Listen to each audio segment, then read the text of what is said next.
அனைவருக்கும் வணக்கம். இப்போ நான் ஒரு வீடியோ பார்த்தேன். அதில் நக்கீரன் பிரகாஷம் அவர் என்ன சொல்லியிருக்காருன்னா, இந்த மாதிரி கோவிலில் இருக்கிறவங்க, கருவறையில் இருக்கிறவங்க யூரினை பிரசாதமாக எல்லாருக்கும் கொடுக்குறாங்க பக்தர்களுக்கு. அவ்வளோ மணி நேரம் அங்கே உள்ளே இருக்கான்னா உள்ளேயே பாத்ரூம்லாம் போவான் அப்படிலான்னு சொல்லிட்டு கேவலமாக சொல்லியிருக்காரு. இது எப்படி மக்கள் போகிறாங்க, பிரசாதம் வாங்கி சாப்பிடும்போது அவங்களுக்கு அந்த தீர்த்தம் வாங்கி சாப்பிடும்போது அந்த ஸ்மெல் தெரியாதா, இல்லை கருவறைக்குள்ளே பாத்ரூம் போனால் தான் நாத்தம் அடிக்காதா? ஏன் இப்படி அசிங்கமாக மோசமாக பேசுகிறாங்க? இந்துக்கள்னால் மோசம், அதோட பிராமின்ஸுக்குன்னா அவ்வளோ மோசமாக?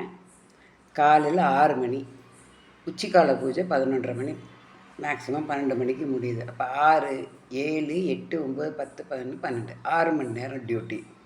அந்த 6 மணி நேரம் டியூட்டியில் 2 பேர், சின்ன கோவிலாக இருந்தால் 2 பேர் மாற்றுவாங்க, பெரிய கோவிலாக இருந்தால் 4 பேர் டியூட்டியில் இருப்பாங்க. இது கூட அவங்களுக்குலாம் தெரியாதா? மாற்றி மாற்றி ஆள் மாற்றிட்டே வருவாங்க, போவாங்க, எல்லாம் பண்ணுவாங்க. அதில் பப்ளிக்கு ரொம்ப சின்ன கோவிலாக இருந்தால் பப்ளிக்கிட்ட ஒரு நிமிஷம் இருங்கன்னு சொல்லிட்டு பாத்ரூம்லாம் போயிட்டு வருவாங்க. நிறையா கோவிலில் பாத்ரூம் ஃபெசிலிட்டிஸ்லாம் பப்ளிக்கே பண்ணி வச்சுருக்காங்க. அப்போ இவங்க அதை யூஸ் பண்ண மாட்டாங்களா? ஏன் இப்படி அர்ச்சகர்களை இவ்வளோ கேவலமாக அவர் பேசியிருக்காரு? இதெல்லாம் ரொம்ப தப்பு. இதை கவர்மெண்ட் ஆக்ஷன் எடுக்கணும் அவர் மேலே.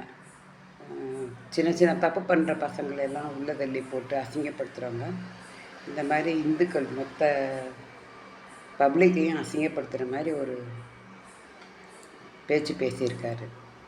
குருக்கள் அர்ச்சகர்கள் அப்படின்னா அவ்வளோ கேவலமாக அவங்களுக்கெல்லாம் மனசாட்சி இல்லையா அப்படி பேசுகிறதுக்கு?